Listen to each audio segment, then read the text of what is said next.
Hi అండి. ఇవాళ డిన్నర్కి వెజ్ ఫ్రైడ్ రైస్ చేద్దామని ఆల్రెడీ మీల్ మేకర్తో మంచూరియన్ చేశాను నేను. ఈ మీల్ మేకర్ మంచూరియన్ రెసిపీ మన వీడియోస్లో ఉంది, చూడండి. ఇంకా రైస్ విషయానికి వస్తే ముందుగా కొద్దిగా ఆయిల్ హీట్ అయిన తర్వాత సన్నగా తరిగిన పచ్చిమిర్చి, వెల్లుల్లి వేసి ఫ్రై చేస్తున్నాను. ఇవి ఫస్ట్ ఆయిల్లో ఇవి ఫ్రై చేయడం వలన ఏంటంటే ఆయిల్కి ఒక మంచి ఫ్లేవర్ వస్తుంది. అది తర్వాత రైస్కి అంతా పడుతుంది, చాలా బాగుంటుంది. ఇదేంటంటే ఆనియన్, ఈ యాక్చువల్లీ ఏంటంటే ఈ స్ప్రింగ్ ఆనియన్స్కి ముందున్న చిన్న ఆనియన్స్ కట్ చేసి వేసాను. కొద్దిగా కార్న్ బాయిల్ చేసి పెట్టుకున్నది, క్యారెట్, క్యాబేజ్ వేసాను అనమాట.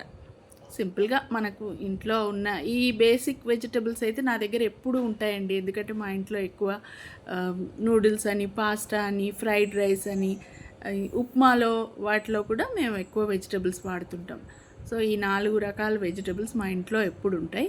ఇక చేసేది ఫ్రైడ్ రైస్ కదా, కొద్దిగా ఇటాలియన్ ఫ్లేవర్ యాడ్ చేయడానికి ఈ పిజ్జా ఆరిగానో తెప్పించుకున్నాను నేను. చాలా బాగుందండి ఈ కంపెనీది.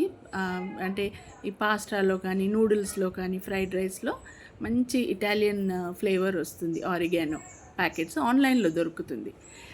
ఇక రైస్ బాయిల్ ఉడకబెట్టిన రైసే ఈ తాలింపులో కలిపేసాను అనమాట. తర్వాత పైనుంచి గ్రీన్ ఆనియన్స్, అసలు ఎంత ఫ్లేవర్ఫుల్గా, ఎంత సాఫ్ట్గా, ఎంత బాగుందోనండి.